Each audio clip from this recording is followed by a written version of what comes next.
So we're taking a look at a product today that I'm actually getting replaced. Sort of, kinda, and it's a Slypod.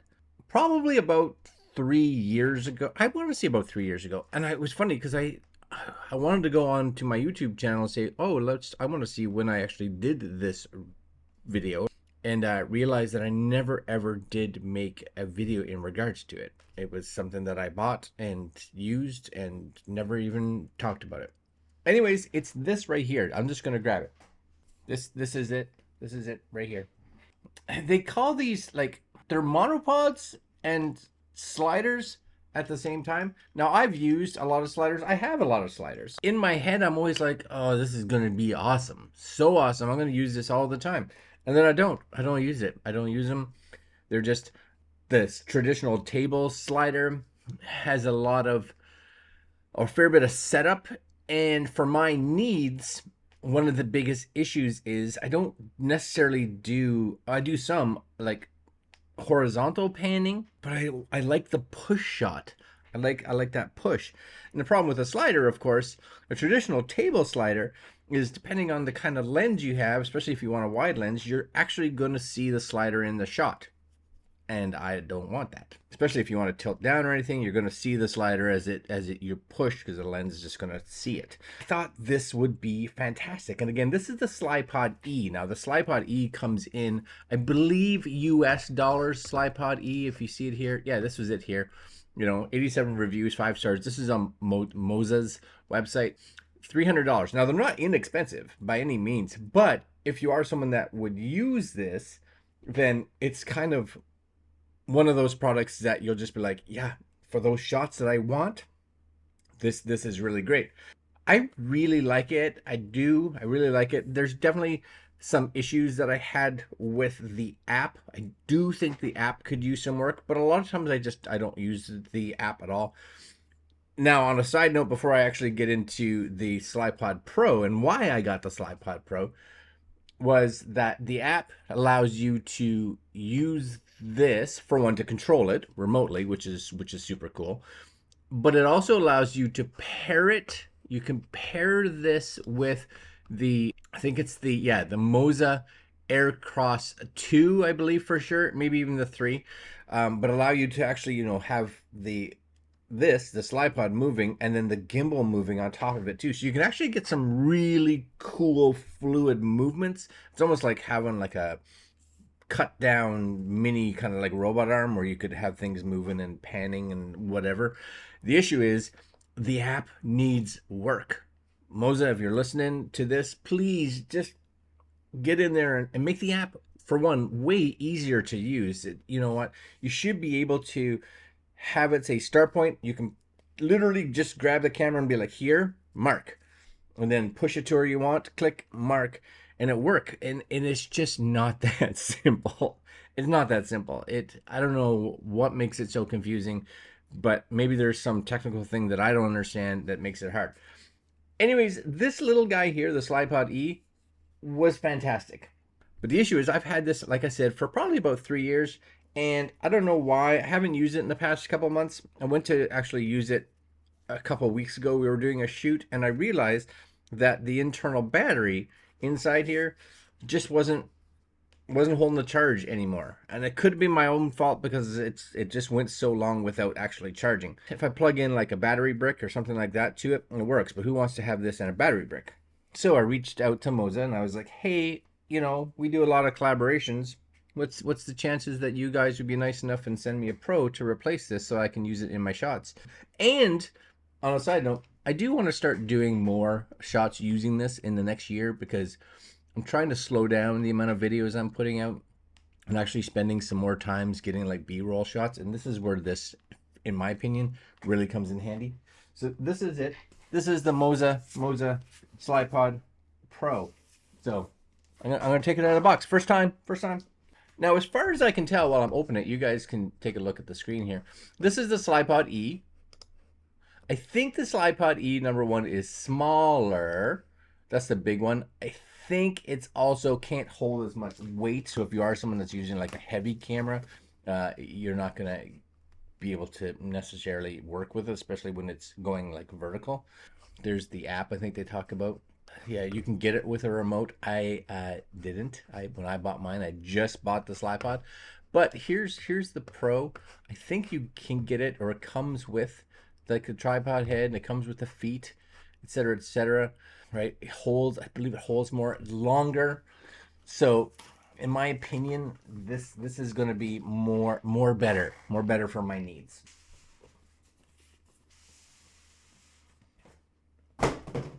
Oh, and this one. I don't think the other one. This one looks carbon fibery.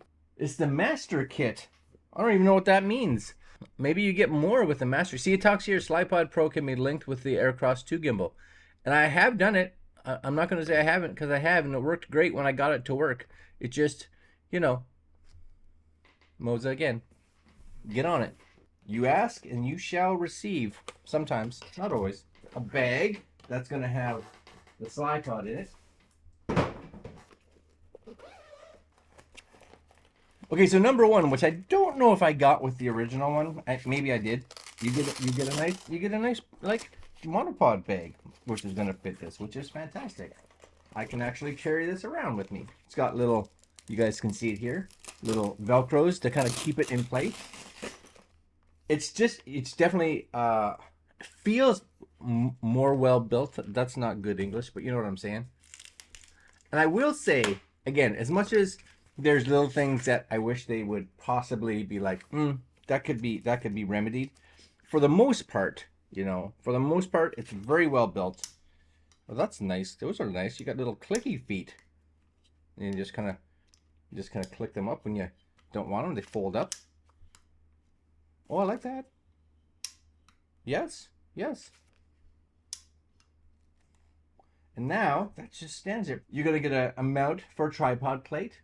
You get a nice little grip. Now I'm curious, is it much bigger? Oh yeah.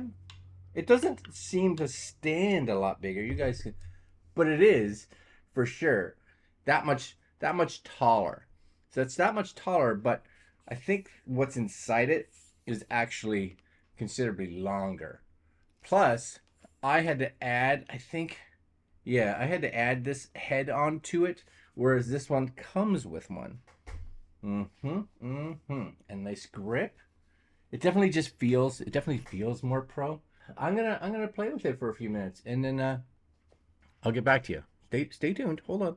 Okay, so I have been playing with this for a while, and I was able to get my other Slypod working for a few minutes, just to, because it'll hold battery for a little bit, just not very long. First off, you can definitely see the height difference between these two. The Slypod E, really almost at full extension, almost goes just a little bit higher than what the Slypod Pro does when it's at its shortest. So they both actually kind of have purposes. If you are in a smaller space, the Slypod E may not be a bad thing because it's just smaller. Whereas the Slypod Pro, because of its size, you really do get that ability to be, in my opinion, just longer tracking shots, longer dolly shots, or push shots, or pan shots, or whatever it is that you're doing, which is really nice. The second thing I did realize after I was doing that, and I ended up putting it on this tripod, I was thinking at the beginning, it's weird that the power button and the push it forward, push it back button are at the top, whereas on the Slypod E, they're at the bottom. It's weird that they would move them. And then I realized that, and I don't even know why it came like this, but the feet, the spreaders, the tripod legs, I had to take off and put on the other side and put it the other way, because basically what was happening is the feet were extending and the head wasn't moving. So when it was on a tripod like this, the feet part would just push out and the top camera would just not move anywhere. So I spun that around. Maybe it's like the first trick. They're like, you have to be able to figure this out, or else we don't think you're good enough to use it. So I did. I figured it out. Good on me. I will say, volume-wise, it's one of the things that you have to realize when you have a Slypod. And this is, I'd say most sliders, some true traditional sliders can be a little better at this. They can be a little quieter. So if you are going to be using the audio from it, don't. This one, it is loud, right? You can hear it. It's got this kind of like whirly sound.